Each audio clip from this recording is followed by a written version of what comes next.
people of God, we are not to live in fear or be in fear. This is one of the main themes of Scripture, is that the people of God will be fearless, the righteous are as bold as a lion. I'm sure we could all quote Scriptures to each other all day about what the Bible says about the people of God having no fear.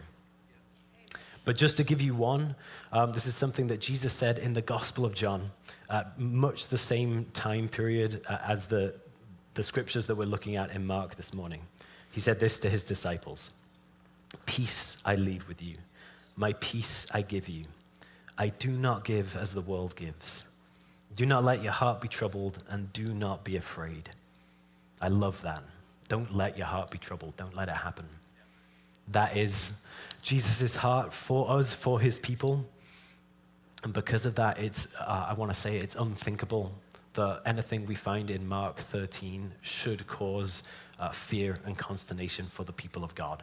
That in Jesus' mind, everything that he was communicating was for our good, was for our comfort, it's for our upbuilding. And so as we keep going in this chapter this morning, again, I want to say on the front end, we have nothing to be afraid about of what we'll find in there. So we're going to read it through. I'm going to have Abby read it, actually, because you'll hear my voice a lot this morning. So go ahead, Abby.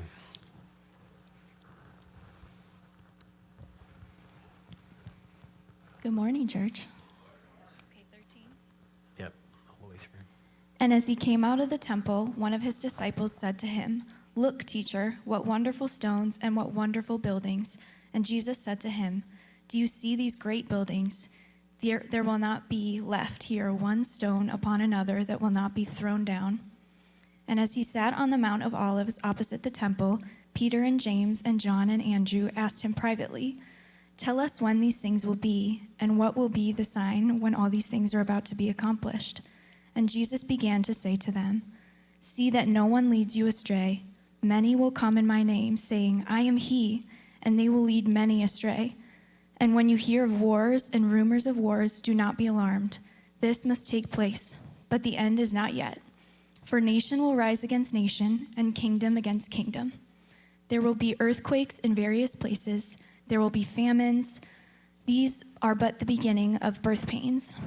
But be on your guard, for they will deliver you over to councils, and you will be beaten in synagogues, and you will stand before governors and kings for my sake, to bear witness before them.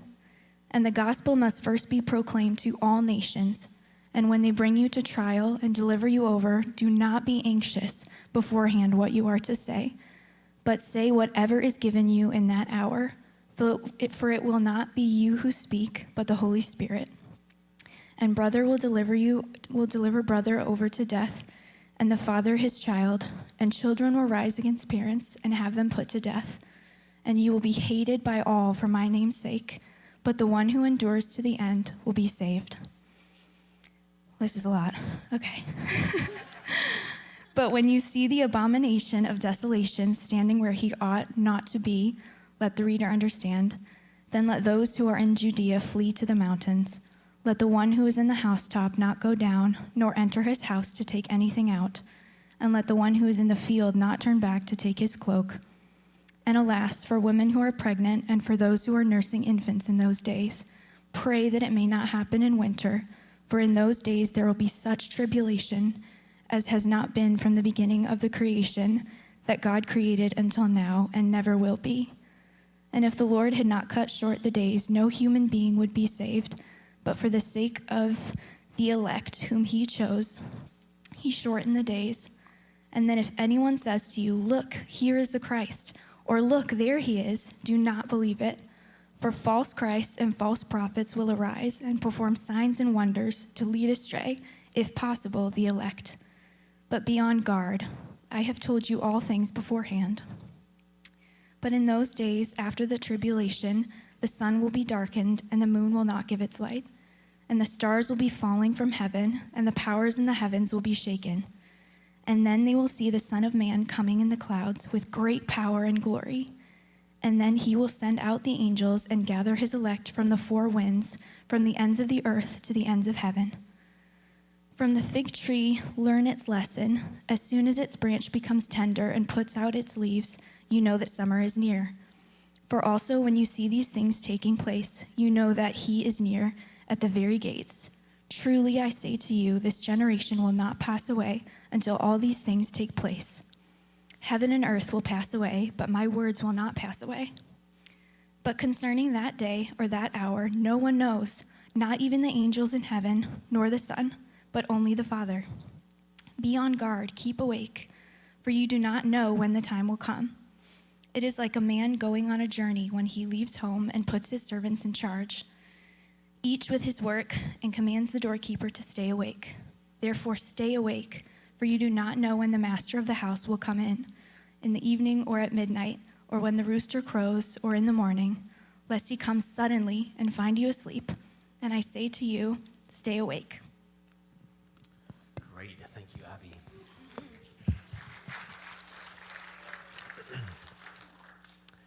Okay, let's jump in, shall we? So first thing we need to do is recap very briefly what we talked about last week. And the reason for that is this is a whole chapter, a whole answer that Jesus gives, a complete progression of thought. So if we jumped right into verse 14 and just landed there and said, okay, what could this possibly mean without paying attention to what Jesus has already said, then we're just not doing him justice, are we? If someone's giving an answer to a question, you want to listen from beginning to end.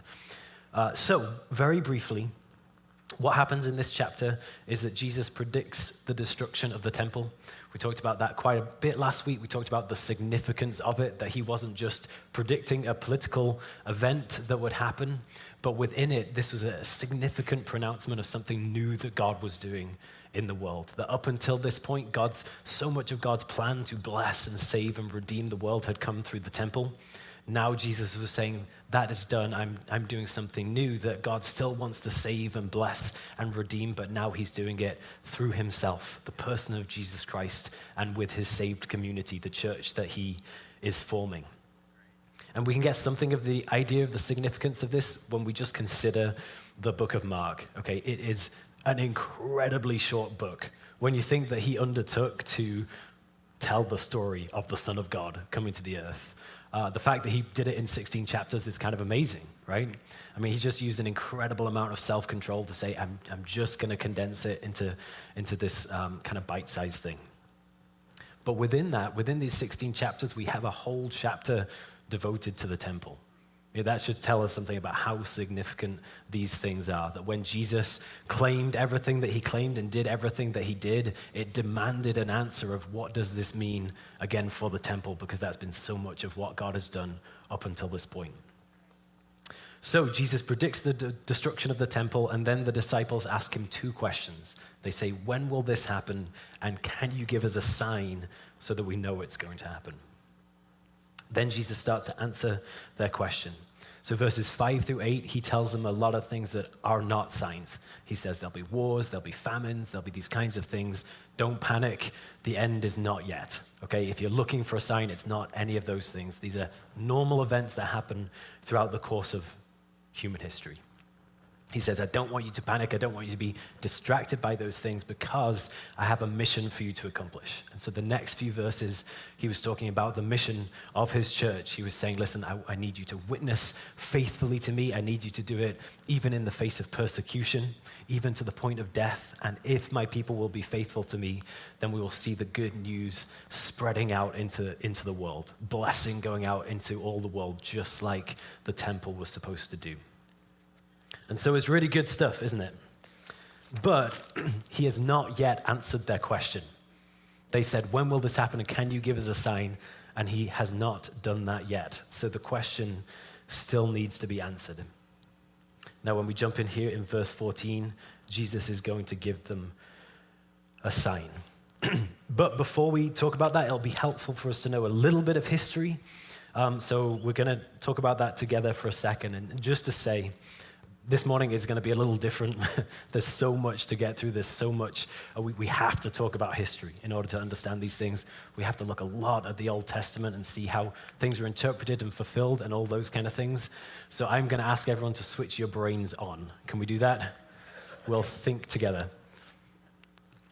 In fact, could everyone stand up? Let's do some jumping jacks. Here we go. School of Worshipers, you know it. This gets blood to your brain. Wow, guys, the first service was much better. I had almost the whole room doing jumping jacks. So don't let them beat you. Let's do some jumping jacks. Okay, now punch across your chest. Just kidding. Okay, a little too enthusiastic there. All right, now are we ready to think?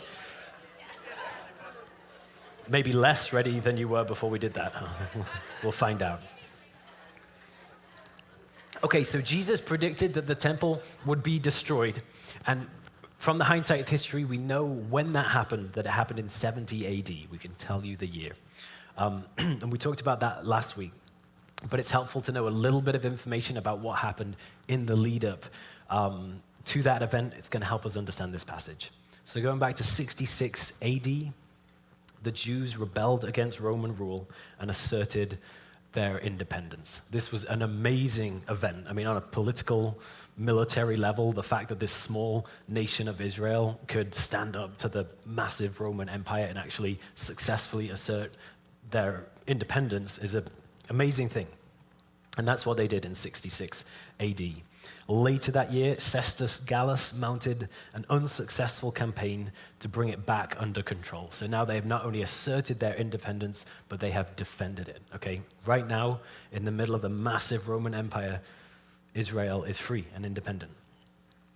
Okay, in 68 AD, Vespasian brought most of Judea back under Roman control, but he did not finish the job due to Roman civil war. So their independence lasted for 2 years, and then the Romans came in and again took back over, but they couldn't finish the job because of troubles back in Rome. Make sense? In mid-69 AD, there were further operations to subjugate the entirety of Judea, except for Jerusalem and a couple of other fortresses. So by the middle of 69 AD, Judea is back under Roman control, except for Jerusalem and just a couple of other spots. Then in 70 AD, at Passover, the Roman armies came and besieged Jerusalem. I'm sure most of you know this, but this is where an army would come, and instead of attacking a fortress, they just camp around them and wait them out. That lasted for 5 months, and then in late 70 AD, the Roman armies conquered Jerusalem and destroyed the temple. Okay, other things to know about this time period is that these years, the years leading up to the destruction of the temple, were incredibly bad times for the people. This was not a glorious era of independence. This was a time marked by civil war between various Jewish factions with terrible atrocities committed on all sides. This was essentially one step away from anarchy. And as we know, any time throughout human history, anarchy is always the worst thing that can happen, especially to the most vulnerable. And that was certainly the case at this period of time. The other thing to know is that those 5 months of the siege were particularly horrendous. This is kind of the point of a siege, is you just wait for life to get unbearably bad inside of the city. That's the whole strategy. And that's indeed what happened here. They were a particularly horrendous time, as we'll see a little bit later. But with all that said, let's jump into our passage. So verse 14 says, "But when you see the abomination of desolation standing where he ought not to be, let the reader understand. Then let those who are in Judea flee to the mountains." So again, the disciples asked for a sign. Jesus hasn't yet given them a sign. Here is the sign. And so the question is, what does this sign mean? Any guesses? Let's look at it together. So the term abomination means something loathsome or detestable, something repugnant to God, and is often used in the context of pagan worship. It is people worshiping something other than God, something in a way that's detestable to God. Desolation means what you'd expect, something that's devastated or rendered uninhabitable. So the phrase as a whole means there's some kind of false worship that happens that causes the surrounding place to be devastated. Okay, but when Jesus gives this sign, he says, let the reader understand, doesn't he? And there's it could be that Jesus said this to his disciples, or it's possible that he didn't say it, but Mark wrote it as an editorial comment when he wrote his book. But either way, it works out to be the same thing, which is that you're not going to understand this sign if you don't read your Old Testament. That's what it's saying. Okay, and what we find is that this phrase is in the Old Testament. It comes from the book of Daniel. And so we'll look at Daniel 11, verses 31 and 32. They say this: "Forces from him shall appear and profane the temple and fortress, and shall take away the regular burnt offering, and they shall set up the abomination that makes desolate." So there's our phrase. "He shall seduce with flattery those who violate the covenant, but the people who know their God shall stand firm and take action." I like that. If we know our God, we will stand firm and take action. So, in order to understand what Jesus meant, we have to know what Daniel meant. And in this chapter, this is a prophecy that Daniel gave about events that were future to him. And specifically, they're about a period of time where I'm blanking on the name of the empire. The Persian Empire came and took over Jerusalem at this time. What they did was they set up pagan worship inside of the temple. They built an altar to Zeus and set it right on top of the true temple and started sacrificing pigs on that altar. And so if we know anything about Jewish laws and customs, we would understand that they would say right away, this is an abomination. And to go along with that, it was a military conquest of the nation. At that time, there was desolation that happened. And so there's a lot of consensus that when Daniel talks about the abomination of desolation, he's talking about these events that happened in 167 BC. Everyone following so far? Okay. Let me read then from a theologian here, R.T. France, who said the setting in Daniel makes it clear that this refers to the abolition of the temple cult or worship ordered by Antiochus Epiphanes in 167 BC. And the abomination of desolation itself represents the altar of Zeus, which was then built over the altar of burnt offering in the temple. There is no evidence that the phrase was used in any other connection, so that all those who heard it must have understood it, if they understood it at all, in terms of the Daniel prophecies. Okay, so what we're saying here is when Jesus said the abomination of desolation, everyone would have thought of 167 BC. They would have thought back to these events because that's what they understood it to mean. It'd be like if I stood up here and said, next year, 9/11 is going to happen all over again. You guys would have a very clear idea of the type of thing that I was talking about. Now, if someone looked at my words 1,000 years in the future, they could come up with 100 ideas of what I might mean. 9 plus 11 equals 20. You could come up with all kinds of theories, but for you in the room, you all know exactly what I mean. And so it's the same thing with Jesus when he uses this phrase. Everyone would have thought of this event. Okay, so he goes on. Since these events were now far in the past, its use in the first century could be understood only of an event or object which in some recognizable way corresponded to what Antiochus had done. What the disciples should be on the lookout for then seems to be a repetition in some way of the sacrilege of 167 BC. So in other words, when Jesus said this, they're thinking about something that happens in the temple, something that's an abomination to God. That's what they would be on the lookout for. And so the question for us is, was there an event in the lead up to the destruction of the temple that the disciples, the followers of Jesus, could have looked at and said, this looks like the abomination of desolation all over again? Now, we've got to give a cautious answer here because we are limited in our knowledge of this period of history. Most of what we know about it comes from one historian, a Jewish historian named Josephus. But with that said, we can give a cautious answer, which is yes, there was such an event. So I'll read from France again. He says, in the winter of 67-68, the Zealots, which is a Jewish faction under John of Gischala, took over the temple itself as their headquarters and appointed their own mock high priest to carry out a travesty of temple ritual.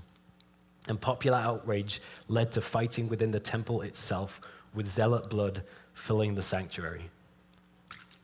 This outrage might have reminded some of the desecration under Antiochus, and it took place just before the first major campaign of Vespasian in Judea, while it was still possible to escape to the hills.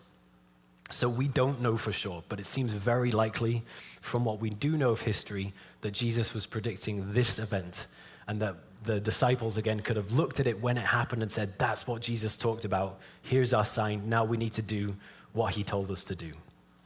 Everyone still following? Okay, so verses 15 through 18 say, let the one who is on the housetop not go down, nor enter his house to take anything out. And let the one who is in the field not turn back to take his cloak. And alas for women who are pregnant and for those who are nursing infants in those days. Pray that it may not happen in winter.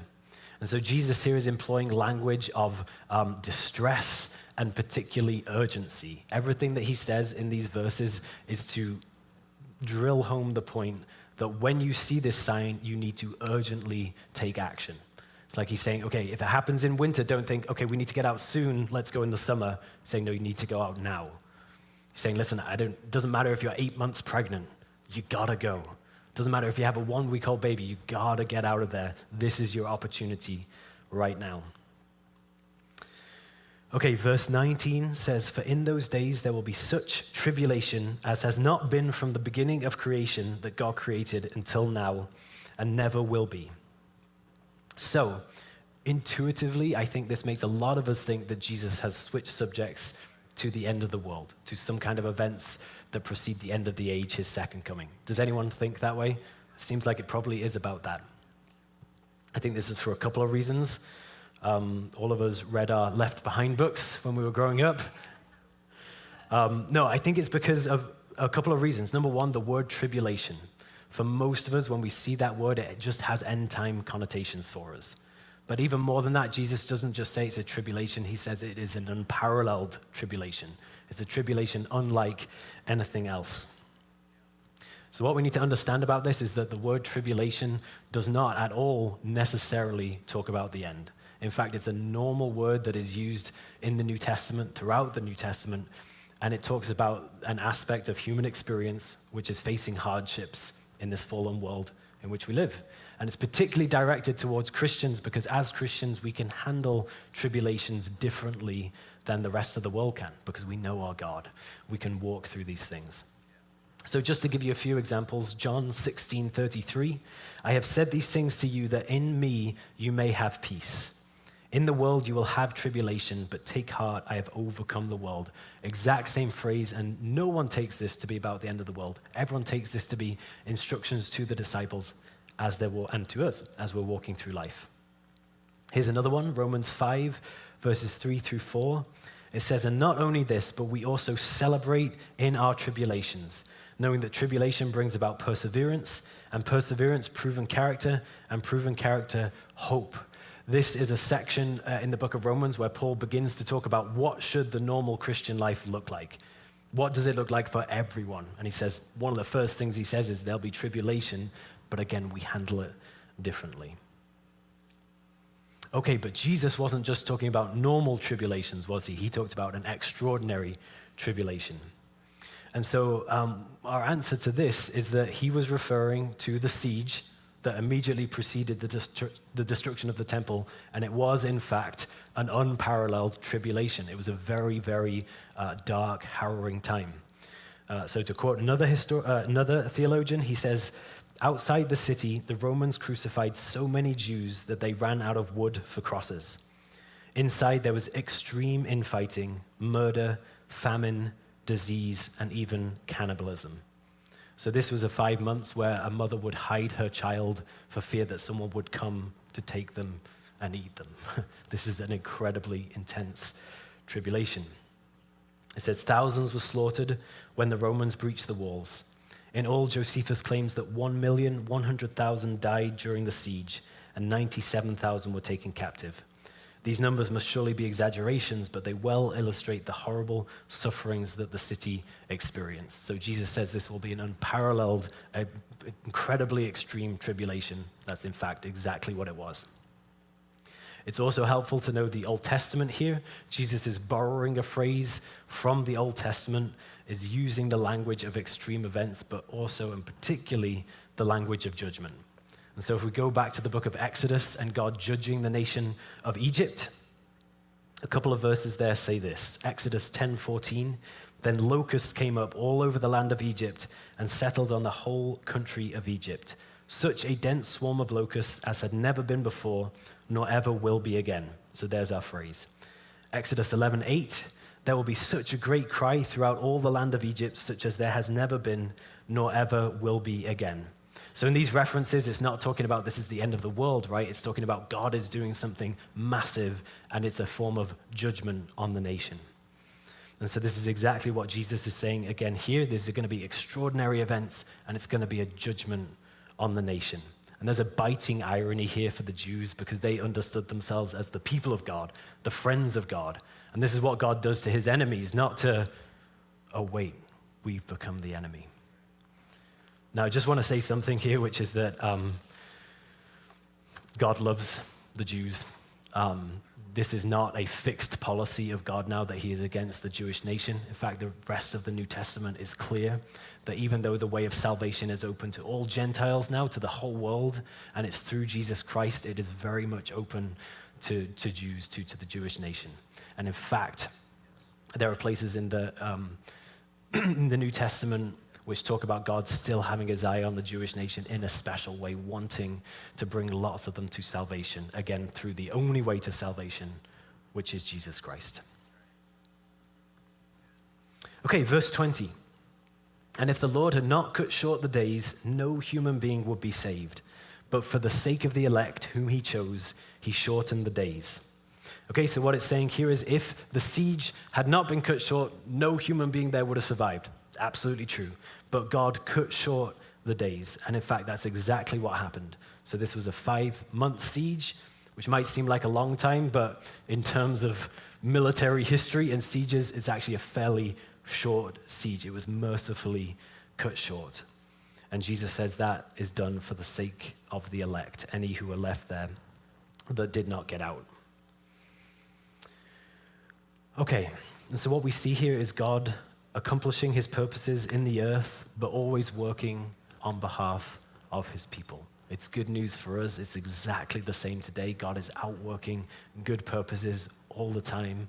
Always in our day and age, God is outworking his good purposes, but it's always for the sake of his elect. It makes me think of Romans 8:28, which says God works all things together for the good of those who love him. This is just one example of that being worked out.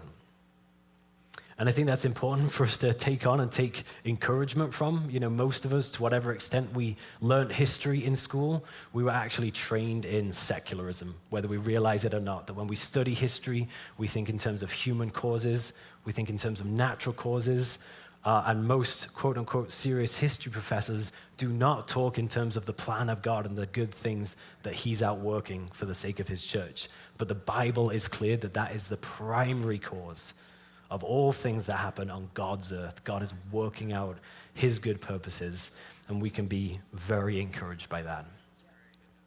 We're in an election year, and many of us, I want to say rightly, are concerned about who would win the presidential election. What I want to say is this, though, as the people of God, we do not need to fear any outcome. We know that whatever happens, and again, hear me, we should care about it. But whatever happens, we know that God is in control. We know that God is going to use it for good. And so what is our response? Is to live in peace and faithfully serve our God in all of the ways that he's called us to. Okay, verses 21 through 23. It says, and then if anyone says to you, look, here is the Christ, or look, there he is, do not believe it. For false Christs and false prophets will arise and perform signs and wonders to lead astray, if possible, the elect. But be on guard. I have told you all these things beforehand. So Jesus tells them to be on guard. He said that already in verse 9. This shows us what's most important in Jesus' mind, which is actually amazing considering these kind of earth-shattering events that are happening. What Jesus cares about most is be on guard for what? That you don't follow a false Christ. So for us as the people of God, what's the most important issue is that whatever period of history we walk through, whatever is going on around us, there's going to be a temptation. We talked about this last week. There's going to be a temptation to look away from our Christ, from our Messiah, from our Savior, and to look around for something else that could save. So we don't use this language in our day, but the danger is still very much there. The question is, who are you looking to? What are you looking to? What needs to happen in order for you to feel secure? And for us as the people of God, we say our Christ is Christ. It's Jesus Christ. He's the only one we have. He's the only one who can save. He's the only one who can help me walk securely through whatever life brings. No matter what turmoil comes my way, my answer is Jesus Christ. I only look to one. I look to my Christ. Okay, so these verses that we've looked at up until now, the disciples asked for a sign, and Jesus gave it to them. He said, here's the sign, and then he gave them a warning to flee. As soon as you see that sign, it's time to flee. He also gave them a warning about their faith, and he gave them assurance that God is watching over them. So that's what has happened up until now. Now remember, the disciples asked two questions. When will this happen, and what will be the sign? So Jesus has now answered one question. He's given them the sign, but he has not yet answered when these things will happen. So, up until this point in the answer, we've gotten all the way to the events immediately preceding the destruction of the temple, but we haven't actually talked about it yet. So what is the next thing that you would expect Jesus to talk about? Just fed it to you. Destruction of the temple, exactly. So what I'm going to argue is that that is exactly what we find in the next 4 verses. Jesus describes the destruction of the temple using Old Testament language, describing it in a way that brings out the significance of it.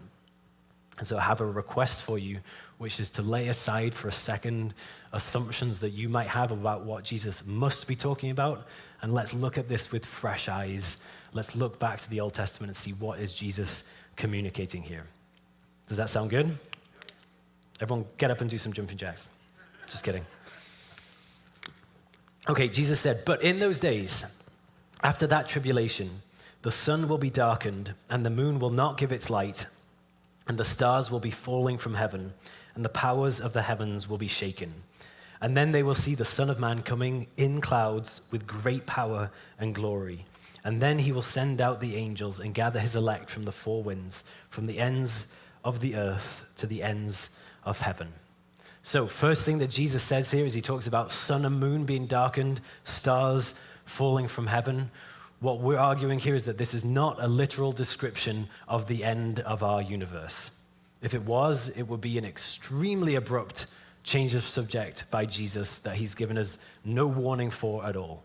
And on top of that, Jesus, if that's what he meant, he would surely be wrong, because he says this will happen in those days, after that tribulation. And so if he was talking about the end of our world, he got it wrong. But furthermore, and probably more importantly than that, Jesus' audience would just not have heard it in that way. A theologian called Lamont says only a pitiful prosiness could imagine that Jesus meant the actual dropping of the stars upon the earth. I looked it up, and prosiness is not a word, but this theologian is Canadian, so we'll give him a free pass. But what he's saying here is that when the listeners heard that, they would not have thought that Jesus was talking literally. And if we're bound to say the only thing that Jesus could mean is a literal description of things and not pulling on the rich symbolism of the Old Testament, then we're hearing him wrong. Okay? So instead, this is a description of the destruction of the temple using actually characteristic Old Testament language that they would be and we can be very familiar with. And so sun, moon, and stars have always been images or signs of rulers, of human rulership. That's been the case right from page 1 of the Bible, actually. So Genesis 1:16 says, and God made 2 great lights, the greater light to rule the day, and the lesser light to rule the night and the stars. And so he could have used any kind of language here. He could have just said the sun gives its light during the day, the moon gives its light during the night. But instead he says, no, these are signs and symbols for you of rulership. Okay, so a helpful example that we find here is in Genesis 37. This is a story that we're all familiar with. This is Joseph and his dreams.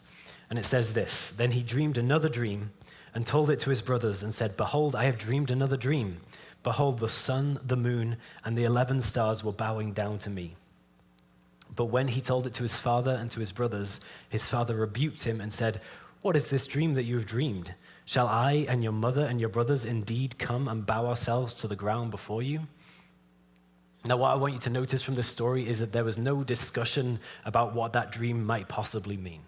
That all of them understood in the room. I intuitively know what Joseph is talking about here, and he's talking about human beings, and he's talking about rulership.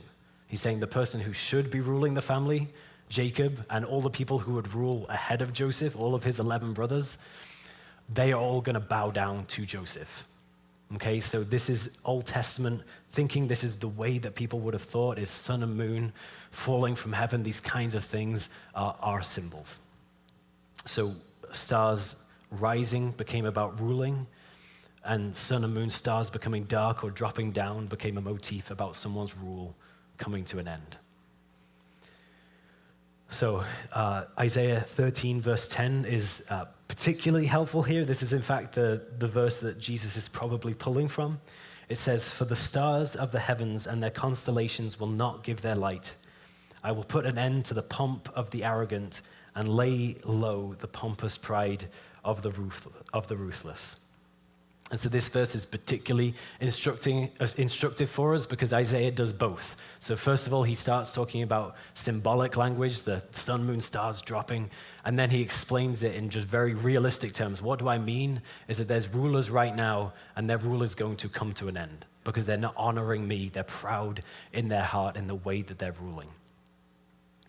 And so Jesus is saying the exact same thing here. He's saying that there are rulers of the Jewish nation who have not ruled the way they should. They've not been submitted to God. They haven't honored him in this way. And specifically, they haven't recognized Jesus, the Son of God, when he came. They've rejected him. And so what Jesus is saying is their rule is going to come to an end at this time. R.T. France said, "But the dramatic collapse of the power structures is not the end of world history, but the beginning of a new and better phase in which God's purposes will be worked out." N.T. Wright said, "This is typical imagery for events within the present order that are felt or perceived as cosmic, or as we would say, earth-shattering." In other words, these verses are all about the reign of Jesus Christ, who announced himself as in Revelation as "I am the bright morning star." This is saying that Jesus, in his death, in his burial, in his resurrection, in his ascension, has now become the ruler of the world. That all of the rulers up until this point have shown themselves to be inadequate, but now the earth has what it desperately needs, which is a good ruler to rule all things. And it's going to be seen, it's going to be proclaimed in this generation, at this time, in these events. This is all confirmed in the next verse, which says, "And then they will see the Son of Man coming in clouds with great power and glory." Again, we read this and we tend to think immediately of the second coming of Christ. Who does that when they read this verse? I want to say that that is not how it would have been understood, and we can know that because there are two Greek words for coming. So there is one word, which is just the normal word for come. It's erchomai, and it just means to come. So if I said to my son, "Come here," that's the word that I would use. The other word is parousia. Has anyone heard that word before? Okay, it can also be translated appearing, and that is a word that talks about the appearing or the coming of a ruler to their rightful place. Okay, and so Christians very early on adopted that word and took it to talk about the second coming of Christ, that he is going to come, he's going to appear, that the ruler is going to come back to the place of his rule. So the question is, which word did Jesus use? And in fact, he used the first. He used that normal word for come. And so what this is actually a quote from the book of Daniel, which says this. Daniel 7:13 through 14, it says, "I saw in the night visions, and behold, with the clouds of heaven, there came one like the Son of Man." So here's Jesus' quotation. I am that Son of Man. Whatever Daniel was talking about here, I'm that guy. And it says, "And he came to the Ancient of Days and was presented before him." And so what we need to notice here is, where is this Son of Man coming in this scripture? Is he coming to the earth? No, he's coming to God. That's what this phrase, that's what this verse is all about. He's coming to God to receive dominion, glory, and a kingdom. In fact, let's read it. It says, "And to him was given dominion and glory and a kingdom, that all peoples, nations, and languages should serve him. His dominion is an everlasting dominion which shall not pass away, and his kingdom is one which shall not be destroyed." And so when Jesus says, "You will see the coming of the Son of Man," what he's saying is you will be able to perceive that Jesus has gone to God and that God has given him the whole earth. He's given him the nations to rule over. J.B. Kurd said, "The coming of the Son of Man on the clouds of heaven was never conceived as a primitive form of space travel, but always as a symbol of the mighty reversal of fortunes within history and at the national level." So this is all about the enthronement of Christ. This is all about the installing of a rightful ruler back to the earth. This is, in the words of Kanye, Jesus is king. The only thing that he got right. So what this isn't saying is Jesus is going to come back again and he's going to rule at that time. This is saying Jesus has gone to God now and he's ruling right now. It's an incredibly optimistic, bold thing to say. Jesus says the same thing a chapter later. He's on trial before the Sanhedrin and they ask him, "Are you the Christ, the Son of the Blessed?" And Jesus said, "I am. And you will see the Son of Man seated at the right hand of power and coming with the clouds of heaven." So again, he's alluding back to Daniel 7. He's not saying, "Yes, I am. And let me give you a really quick lesson about my second coming." No, instead he's saying, "I am the Christ, and you are going to see me as the ruler of the whole earth, the ruler of all rulers, including you, Mr. High Priest." And so it's no wonder that they crucified him. But this is a condensed statement of Jesus' vision for how the future would now unfold. It's saying that Jesus is now ruling, and he's going to extend his rule through Jesus Christ, again through his church. And he is the new temple, the focal point of God's presence and goodness, everything that the temple was supposed to be, the law, the obedience, all of these things that's meant to extend outward into blessing the whole earth. The astounding thing is that we're included in it, as we talked about last week. We are living stones in this temple. We share in the rule of Jesus. So our application here is to see Jesus, look to the Lamb. Let his glory, his authority fill your mind, fill your vision, fill your expectations. This shapes the way that we pray.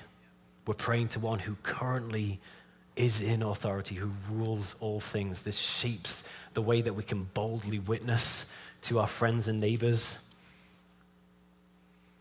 Jesus has the power. It also shapes the way that we submit and obey in everything. This is what Jesus said in the Great Commission, is all authority has been given to me.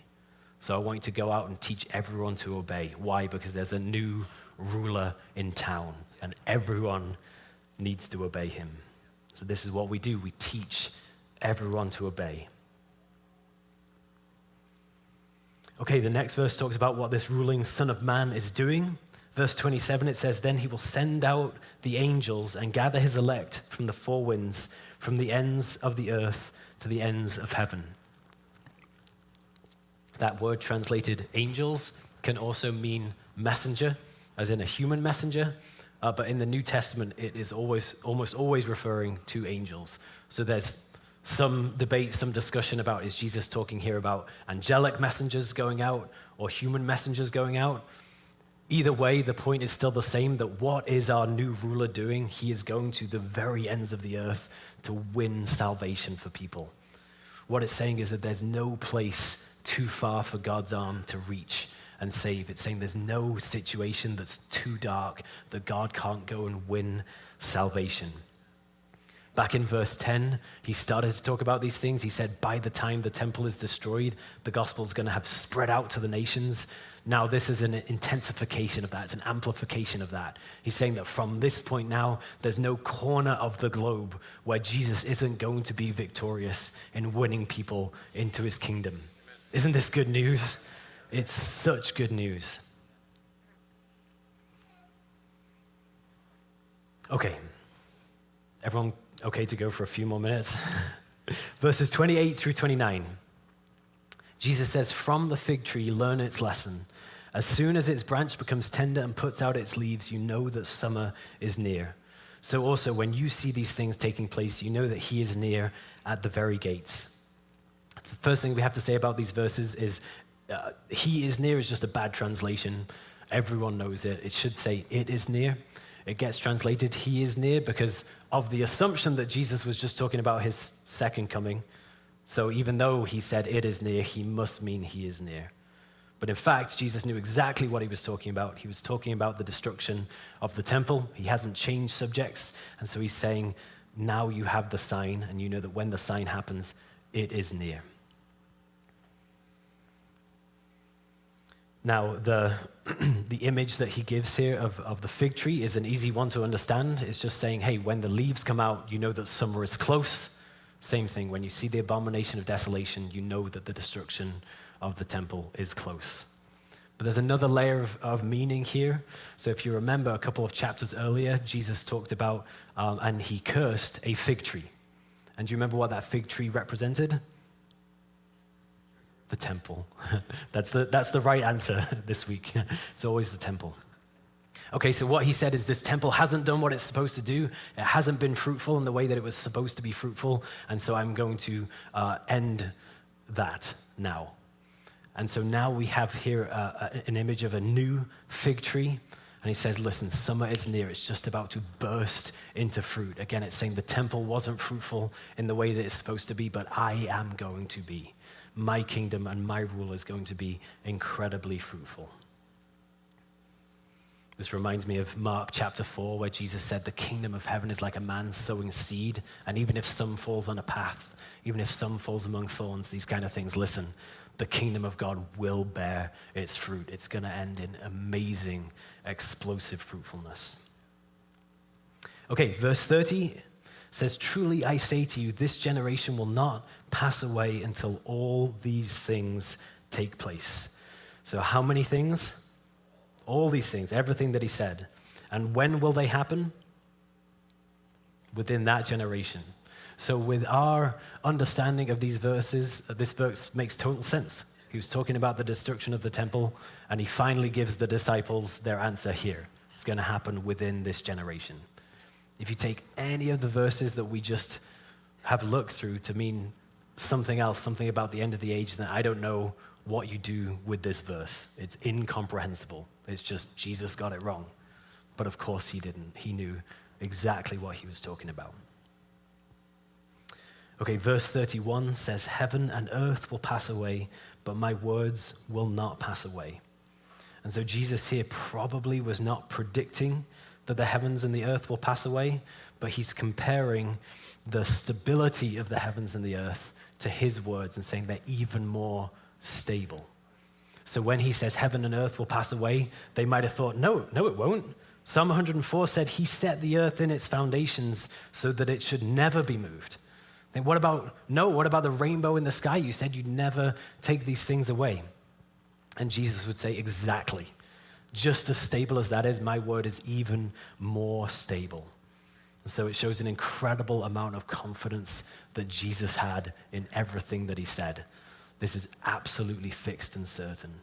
And again, that's more than just, hey, the temple is certainly going to be destroyed, but it's no, my rule will certainly be established and certainly will increase and certainly will spread out into all the world. It's really, really good news. And so what we need to do is take our cue from Jesus. If Jesus was that confident, we can be that confident too. You know, it reminds me of, there's times with my kids, perhaps we're going out for the day and perhaps a curveball hits, and then now they're unsure about what's going to happen. And what they'll do is they'll instinctively look to me. They'll look at their dad. They'll look at my face and is dad concerned about this? Because if dad's concerned about it, now I'm concerned about it. And so they'll look to me. And if they see that I'm cool, I'm fine, then they feel great too. And they have no idea why they feel great. They have no answer for how is this thing going to work. They're just saying, if dad's got it covered, then I feel great and I'm ready to launch out into my day. And it's exactly the same for us. What did Jesus think when he looked to the future? What was Jesus' perspective when he looked and thought about everything that he was accomplishing? And he was incredibly optimistic. And so for us, we look to the Lamb. We look at the face of Jesus. We see his confidence. We say, now I'm ready to launch out into my day. Now I'm going to pray with confidence. Now I'm going to witness with confidence. Now I'm going to fight sin with confidence. All of these kinds of things. I don't have all the answers, but man, I look at the face of Jesus and he is one who is in control. Okay, that is good enough. I think that's as far as we'll get today. So that was a lot. Thanks, guys, for staying with me, and be encouraged as you go into your week.